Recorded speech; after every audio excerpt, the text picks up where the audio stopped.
Very good morning, children. Today I start with the second poem by our romantic poet Samuel Taylor Coleridge. And the title of the poem is The Rime of the Ancient Mariner. So I'm introducing the poem to you. So the first thing to talk about it is that from where Coleridge got an idea to write this poem, how the idea of albatross came to him, and all those things, right? What is the origin of the poem, and what was the purpose for which Coleridge wrote this poem, and then we talk of the structure. So, the incidents of the albatross was taken by Coleridge from the book entitled A Voyage, A Voyage Around the World by the Way of the Great South Sea. And this has been written by Sherlock. Now, what happens in this book? The second captain of the ship shoots at an albatross. Albatross is a bird. I hope आप सब जानते होंगे. At least I have studied this abridged version. Abridged समझते हैं, very small version of this poem in our 10th standard. And I still remember those lines which used to say that when the ancient mariner, he killed the albatross. Evil spell fell on the sailors or everybody who was on the board. And there are famous line which goes that water everywhere but not a drop to drink. और आप कहाँ खड़े होके ये words बोल रहे हो? In the sea. So there is water everywhere but you cannot drink it. Okay, so that is what I remember of my reading of this poem in 10th standard. So what is there in the book? That the second captain of the ship, he shoots an albatross which continually hovered near the ship. And the interpretation of this particular incident, the killing of the albatross has been interpreted by whom? It has been interpreted by Coleridge, and that has come out in the form of the poem.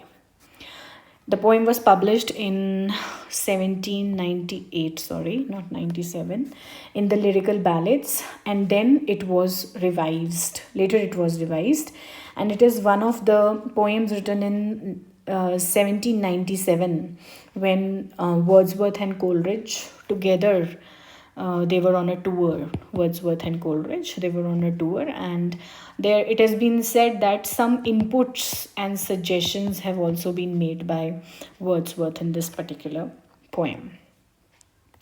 Now, what is the origin, obviously, of the poem is that Coleridge's great contribution to the lyrical ballad was the Ancient Mariner. Lyrical ballads, I hope you know what lyrical ballads are.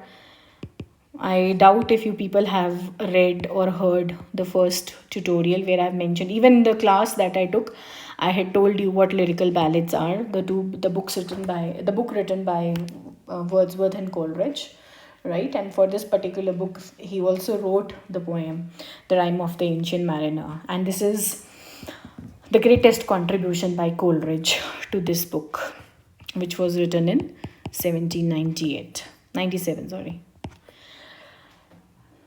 is one perfect and complete achievement of Coleridge. And how the origin happened, that on the afternoon of November 13, 1797, Coleridge, Wordsworth and his sister, they set off together from Alfoxden on a walking expedition. So this is the origin I'm discussing. And they all set for a walking expedition with a view, Wordsworth tells us, to visit Linton and the Valley of Stones near it. And as their funds were less, उनके पास पैसे नहीं थे, so what did they agree? They agreed to defray the expenses of the tour by writing a poem to be sent to the New Monthly magazine. So New Monthly magazine को जो वो poem भेजेंगे, New Monthly magazine, right? So from this money, they will bear the expenses of this particular expedition. Accordingly, they set off and proceeded to the Quanton Hills, and course of this walk was planned the poem The Ancient Mariner, founded on a dream, as Coleridge um, said of his friend Mr. Crookshank, H-A, na? Crookshank. Okay, so it was his dream of Mr. Crookshank, who shared it with him. A dream of skeleton ship, which had skeleton which had skeleton sailors. With this dream as the starting point, other hints and suggestions were taken from various sources. Wordsworth had been reading Sherlock's voyages about albatrosses of the South Sea, suggested that the mariner should be represented as having killed one of those birds on entering the South Sea, and that tutelar spirits of these regions take upon themselves to avenge the crime. He also contributed lines, but soon the manners of the two proved so widely different that he withdrew, and Coleridge himself completed the whole poem. Now, you see, what you have to remember is that the origin, how the idea came, because they had to go on this expedition and did not had money. So they just decided what they will do. They will make funds by contributing poem to this magazine, and whatever fund will come with that, they will complete this expedition. And then they happened to meet Mr. Crookshank, who gave them this idea, who shared his dream, and from there Coleridge got the idea of skeleton ships and skeleton sailors. Then, what was the purpose for writing The Ancient Mariner?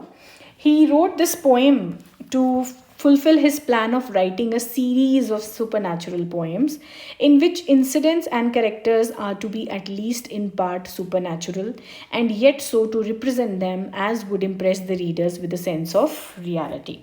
So, there has to be a element of supernaturalism, but then the reader should also get an idea of what reality is all about. This is part of the literary program he had made along with his friend Wordsworth. There is another purpose, and that is mercenary. That is, he had to collect funds to meet the expenses of the expedition on which he started with his friend Wordsworth and his sister. So, this is a brief introduction to the poem as to the source and the origin and the purpose of why Coleridge wrote this poem. Now let us talk about the structure. The poem is obviously in the form of a ballet. What is a ballet? It is a form of poem that narrates a story. Okay, that is what is a ballet. तो ये form है किसका? Poem का. The Rime of the Ancient Mariner, and the poem has been divided into 7 parts. Now, before going further and discussing the important aspects of the poem, let us first have a brief summary as to what the poem is all about. Since it is a very long poem, I will just discuss a brief summary, but I will take the help of you people to give me details of the poem. So, in the part 1, the ancient mariner is introduced to us with a long grey beard and glittering eyes, and he stops one of the 3 guests on their way to a wedding feast and wants him to hear his story. The wedding guest stands hypnotized, and the mariner goes on with his tale. That is, he keeps telling his tale. He tells how his ship leaves the harbor and under favorable wind sails southwards to the tropics. Then comes a furious and thundering storm which drives it to the land of mist and snow. So as they started their journey, everything was cool on the sea. But suddenly the weather became bad, and the mariners see no beast or bird there. So it was so cold, there was snow all over the sea. But what he sees, he says there was no beast and there was no bird.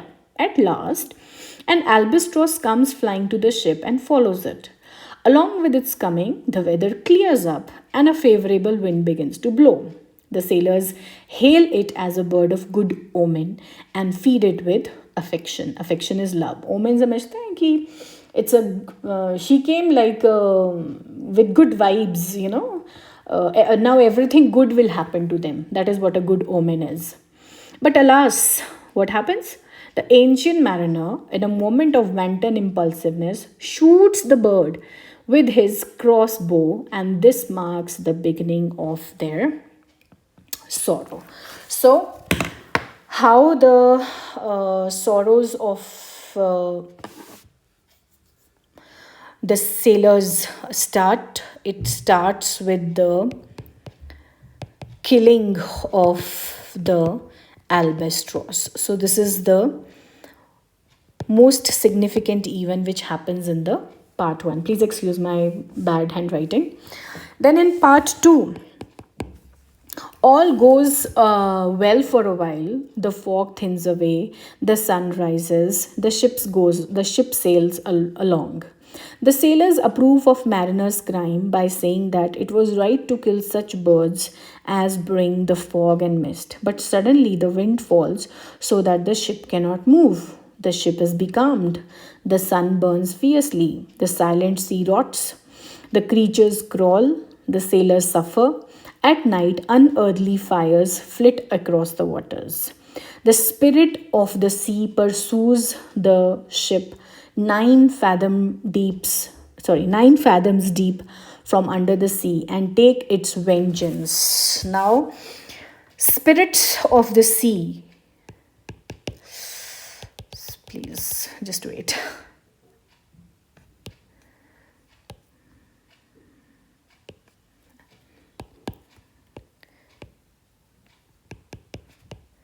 What do?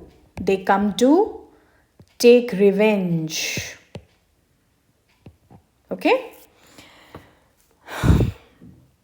Upon the sailors for slaughter of the harmless albatross by persecuting them with horrible sights and unbearable thirst. So, they have been deprived of drinking water and weird creatures they see. These creatures also make them scared.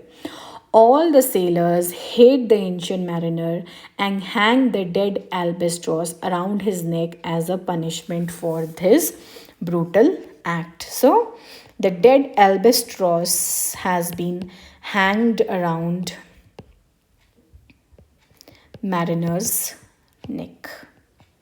Why? As a punishment.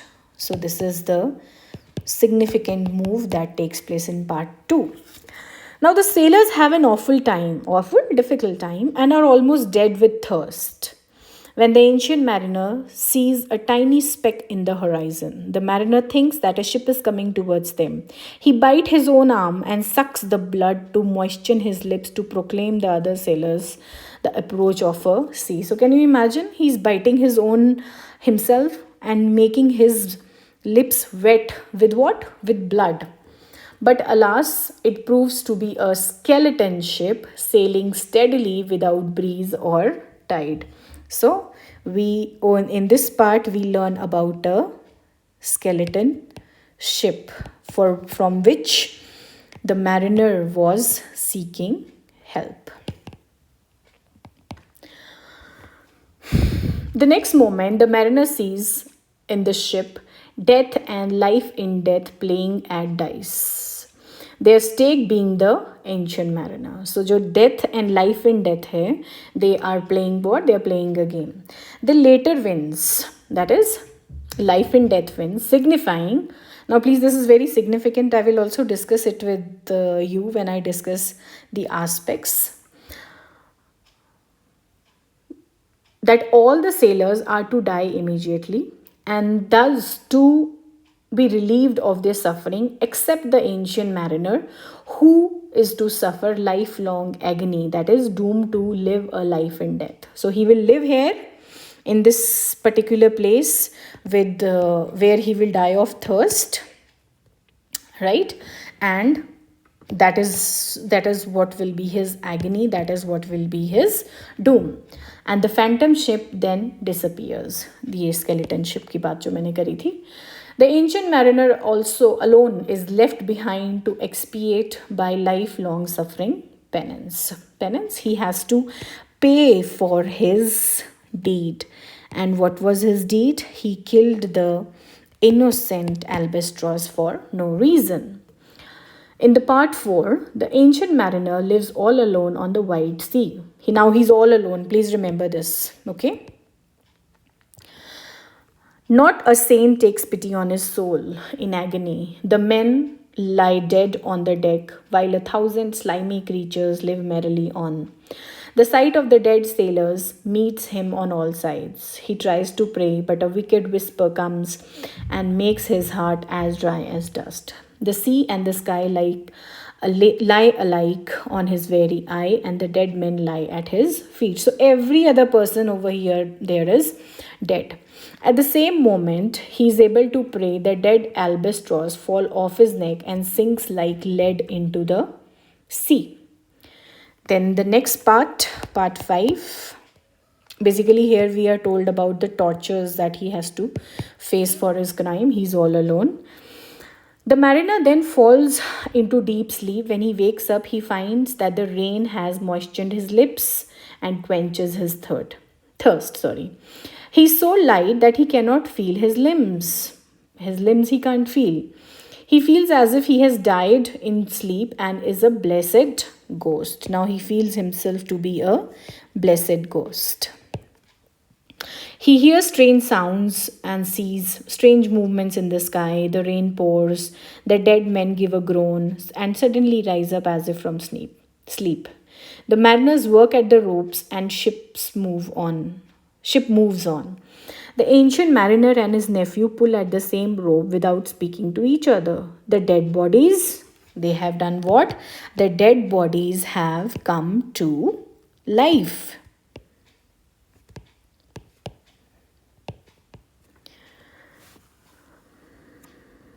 The animated by a troop of heavenly angels. But the next morning, angels leave the body. Still, the ship moves on. The vengeful spirit of South Pole makes the ship go. At the noon, the ship comes to a standstill. The ancient mariner falls down into a swoon. In that condition, he hears two spirits' voices talking about his crime. One of the voice says that two voices. One of the voice says that the mariner did a great crime in killing the albatross that loved the mariner. The other voice says the man has done enough penance and will do it more. That is, penances, he has suffered so much and he will keep suffering. So these are the two voices that are talking about. When the mariner in part 6 he wakes up, he finds the moon calmly shining in the sky and sees the dead bodies standing with their stony eyes fixed on him. Soon the spell breaks. A light breeze begins to blow and the ship enters the harbor, which the mariner at once recognizes to be his own country. So he reaches his own country. To his great astonishment, he finds the corpses lying flat with a seraph standing on each, and silently there's a snake waving his luminous hand like a bright signal. The silence sinks like music into his heart, but soon he hears the flash of oars and sees a boat coming fast bringing the pilot's boy, and the good hermit. The ancient mariner rejoices, for he thinks that the pious hermit will wash his soul clean of all guilt. So even he knows that he has committed a crime. And this is the guilt that he is facing. And he is expecting that the good hermit will wash off, no, let us say, the good hermit will clean his soul. And what happens in the last part? As the boat approaches, there is heard a loud thundering noise below it, and the ship goes down like a lead into the sea. But the ancient mariner is saved in pilot's boat. His strange aspect frightens the pilot and sends the pilot's boy crazy. The mariner finds himself on the solid lands of his own country. He prays to the hermit to wash his soul clean of all guilt. The hermit asks him who he is and forthwith his body is wrenched with a woeful agony, which forces him to tell his ghastly tale. Since then, at uncertain intervals, this woeful agony returns, and he is relieved only when he has told his tale of woe to some sympathetic listener. And who was that listener? That listener was the wedding guest to whom he was telling the story.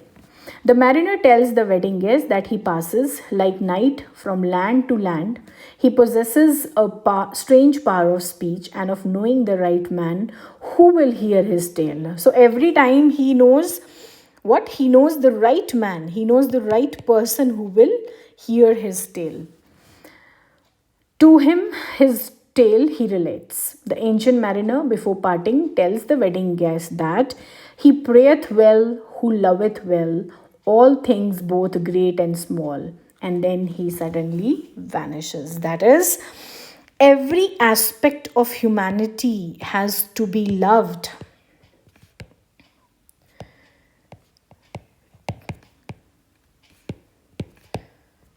You cannot kill an innocent bird for no reason.